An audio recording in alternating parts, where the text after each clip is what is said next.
Bună ziua tuturor și bine v-am regăsit! Haideți să vedem cum va fi perioada 15-22 iunie pentru cei din zodia Pești. Hai să vedem pentru cei din zodia Pești cum va fi săptămâna 15-22 iunie. Această carte a fost întoarsă, nicio problemă. Așa.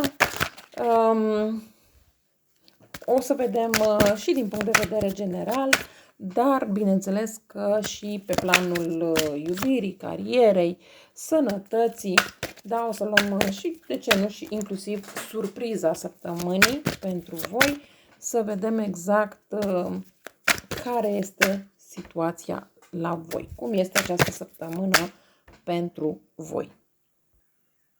Această etalare pentru voi cei din zodia Pești sau cei cu ascendent în zodia Pești în perioada 15-22 iunie este destul de intensă, profundă și plină de chemări la asumare, maturitate emoțională și alegerea unui nou drum. Această etalare indică o confruntare între ceva vechi și ceva nou care vine, între haos și claritate, între visare și responsabilitate. Mesajul general pentru voi, dacă până acum ai fost confuză, poate manipulată sau prinsă între iluzii, acum începe despărțirea apelor. Nu mai merge cu jumătăți de adevăr, nu mai merge cu visuri care te țin blocată în frică. Atenție la manipulare a ta sau asupra ta. Cineva din jur joacă murdar, vrea să câștige cu orice preț, chiar dacă te rănește. Poți fi prins sau prinsă în jocuri mentale, învinovățire, comunicare pasiv-agresivă. Mintea ta e împrăștiată, ai prea multe opțiuni sau iluzii, posibil să visezi la o relație, o schimbare, o realitate paralelă, dar e timpul să filtrezi. Nu toate paharele conțin nectar, unele pot conține venin.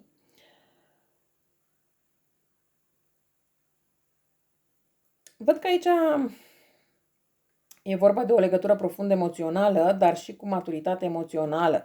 Învățarea iubirii cu limite și demnitate.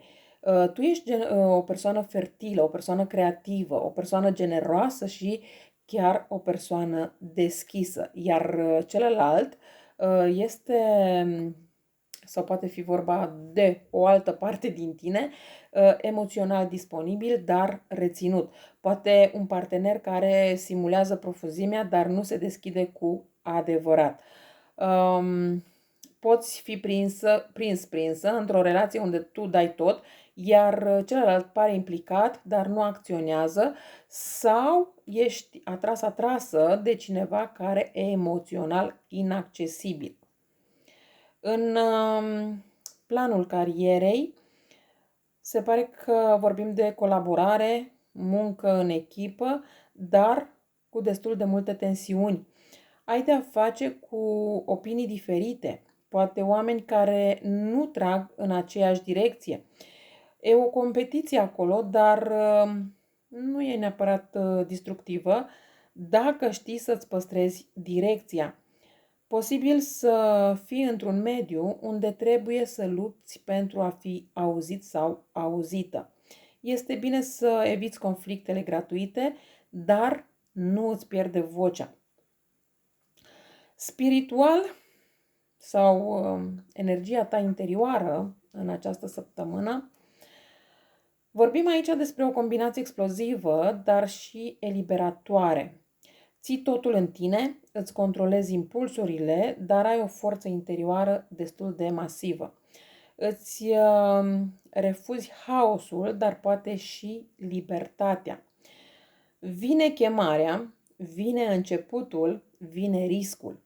Momentul în care zici, gata, mă duc pe drumul meu, nu știu unde duce acest drum, dar știu că nu mai pot rămâne aici. Aceasta este o deschidere karmică. Cine nu sare acum, rămâne captiv sau captivă. Încă un ciclu în care ești în aceeași confuzie. Surpriza perioadei pentru voi: cineva îți va spune un adevăr sau te va confrunta cu ceva ce ai tot evitat. Va părea incomod, poate chiar dureros, dar acel moment este exact ce-ți trebuie ca să zici: aici se termină frica, începe adevărul meu. Mesaj final pentru cei din zodia Pești: ești gata să trăiești altă viață, dar nu o poți face dacă mai încerci să salvezi tot ce e pe cale să se prăbușească.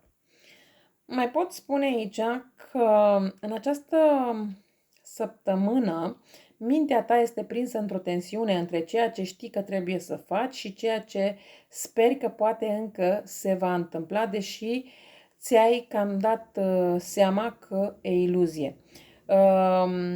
Te afli într-o perioadă de confuzie mentală destul de intensă, cu multe scenarii, opțiuni și gânduri contradictorii. Ai pierdut din claritate pentru că ai încercat prea mult să mulțumești, să eviți conflictul sau să păstrezi o imagine ideală.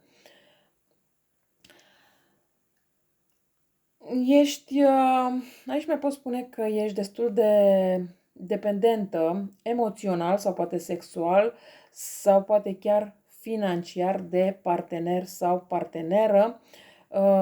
Vocea ta divină strigă: ajunge, merit mai mult, dar parcă n-ai curaj să pleci de acolo.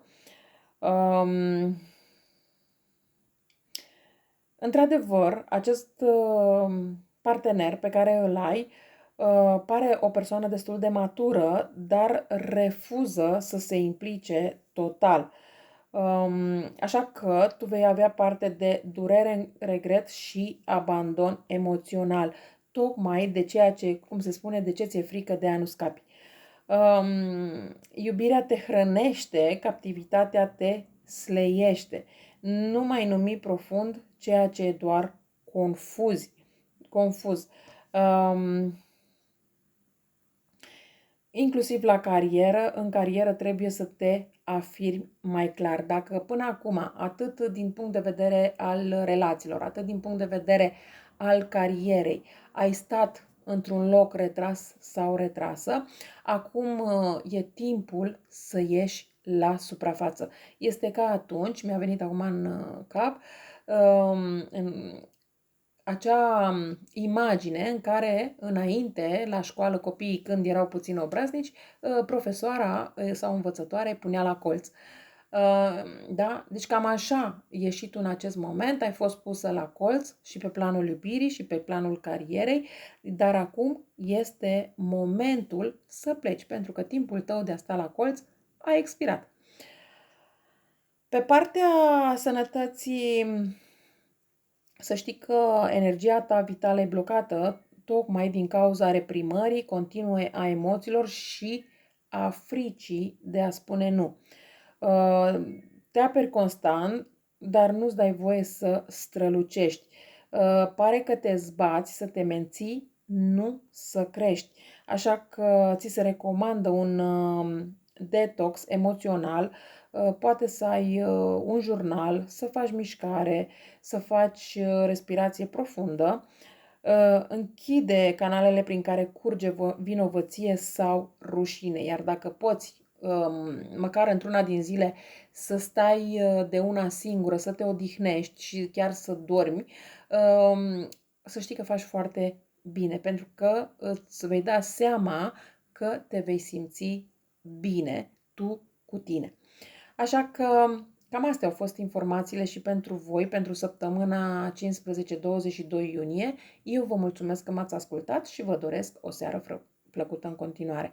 La revedere!